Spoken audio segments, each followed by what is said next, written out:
When looking at the prevalence of bribery globally from an adverse media perspective, you'll find hotspots, right? If you look at countries that there's more reporting of bribery.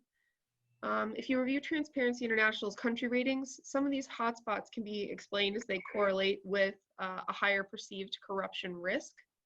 Others can be explained by the prevalence of legislation in a particular jurisdiction.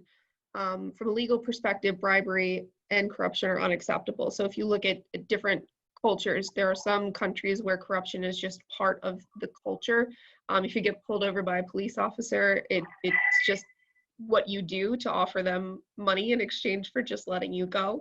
In other countries, that's going to be very frowned upon, and there's probably a lot more legislation. So we see it both where there's a lot of corruption and a lot of legislation against corruption, that there will be hotspots. So that's something to take into consideration. You also have to consider if in countries where corruption is commonplace, is yellow journalism prominent? So can adverse media even be relied upon because the journalists are bribed to keep things out of the media as well?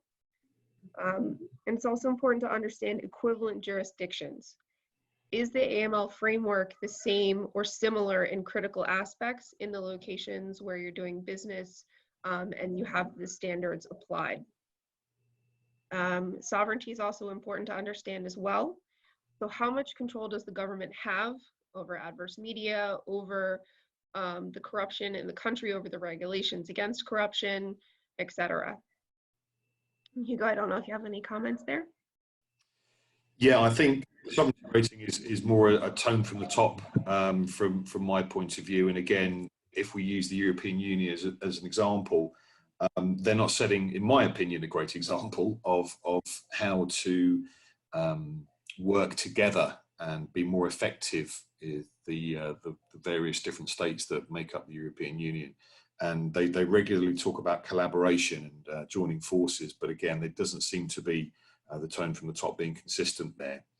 I think I was just going to mention really briefly as well around the equivalent jurisdictions. And it was a course that I went on a while ago with the City of London Police. And the chap that was presenting said he had a list of about 160, 170 telephone numbers of his equivalent in other jurisdictions that he could pick up the phone to. And effectively, the ones that we can't pick up the phone to are kind of rogue states, and they're the ones that don't want or don't need or believe they shouldn't have that level of insight. So again, from that point of view, it's understanding, you know, who is good, who is setting a good example, and ideally who should we be aspiring to as jurisdictions. But yeah, I think you covered that really well. Thank you.